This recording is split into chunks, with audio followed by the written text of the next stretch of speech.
Hi there, I'm Joseph Bate, New Vision Music Review, online TV, and I still have Crystal Klingenbach with me, and we are talking about the music, the scene in Uganda. What are her findings? She is a PhD student from Harvard University, remember? And she's been talking about some very interesting, things about Ugandan music. And I guess there's a lot that you have learned. If you're Ugandan or if you are an artist, a Ugandan artist, well, just tune in. I would love those comments. If you keep them coming, you can get in touch with me on Facebook and talk more about the Ugandan music. But Crystal Klingenberg is here. I have a couple of questions for her.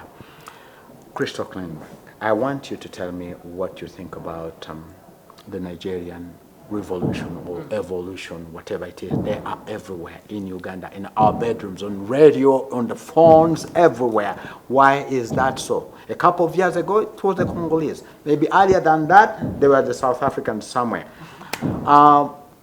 What do you say about that? Absolutely cannot deny that the Nigerian sound is everywhere.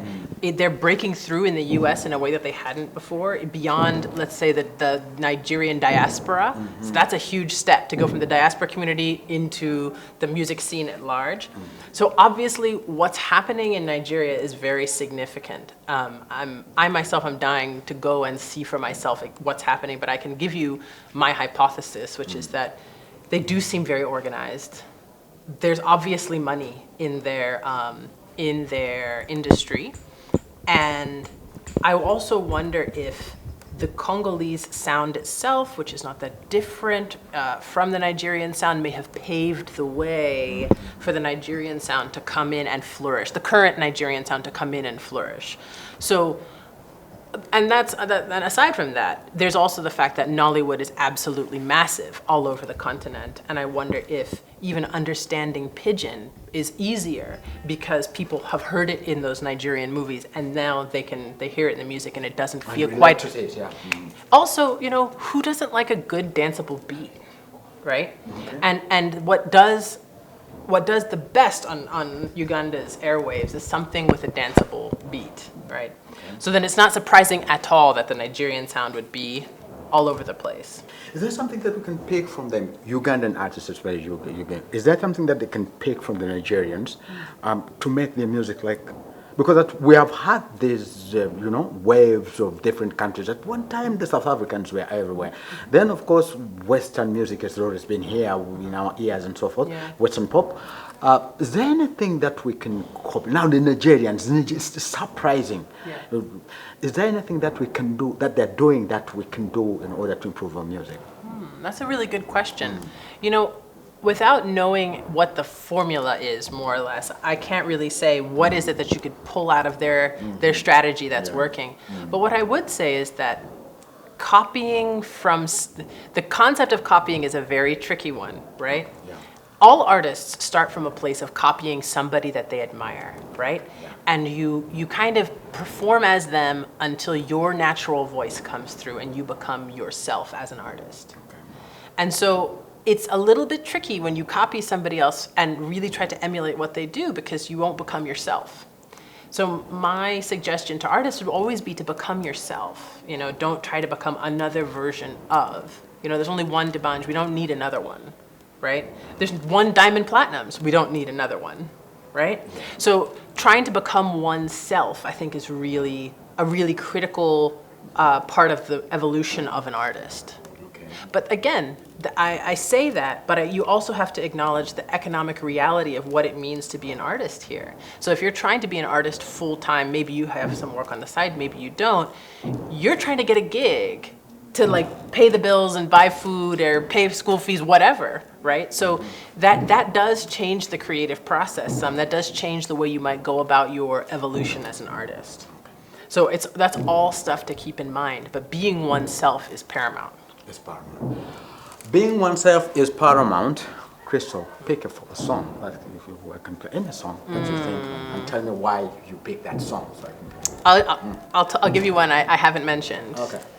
Gualiko by Irene Ntale. Gualiko. Yeah. Okay. Irene Ntale. Before I play them, tell me about Irene Ntale. I love Irene and Tale. As a person who enjoys pop music, I mean, I study this, but I also enjoy. I also like to dance to it in the club. I am not immune from the charms of pop music.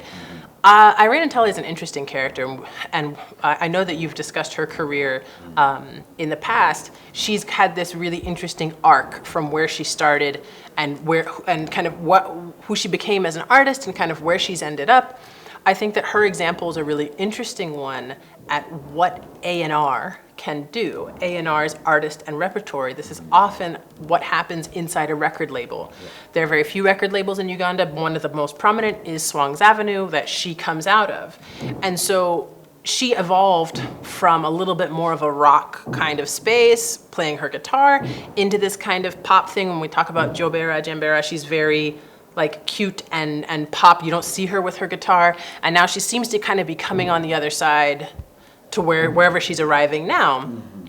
And I like her just because I like her voice and I kind of like her personality as an artist. But I know in the past you've critiqued having such a scattershot group of songs, right? So one is zouk and one is dance hall and one is rumba and one is so how can we as an audience then understand who she is as an artist? And while I completely agree with that critique, I think that's a very solid critique. I also wonder if, part of what she's doing, which frequently happens here, is folks are just trying to see what the market will bear. They're going in lots of different directions. They're not specializing in one because they're trying to see that part of that hit cycle of what's going to hit, right? So I understand the critique of seeing her as a bit scattered. But simultaneously, one would hope that sooner or later the voice of Irene and Tale will coalesce into a thing, and then she will have her own thing. But it's all a work in progress. But I like Gualiko. Gualiko has been picked by Crystal Klingenbach from Harvard University, PhD student doing research on Ugandan music. Let's meet again in the last episode. I'm Joseph Bate signing out saying, I'm to tell mama, I'm to tell papa, I'm to tell the world. Gualiko, baby Gualiko, yeah Gualiko, baby Gualiko, Gualiko, baby Gualiko, yeah Gualiko, baby Gualiko. Abalala baliko byawe, balimbe bose, fetuli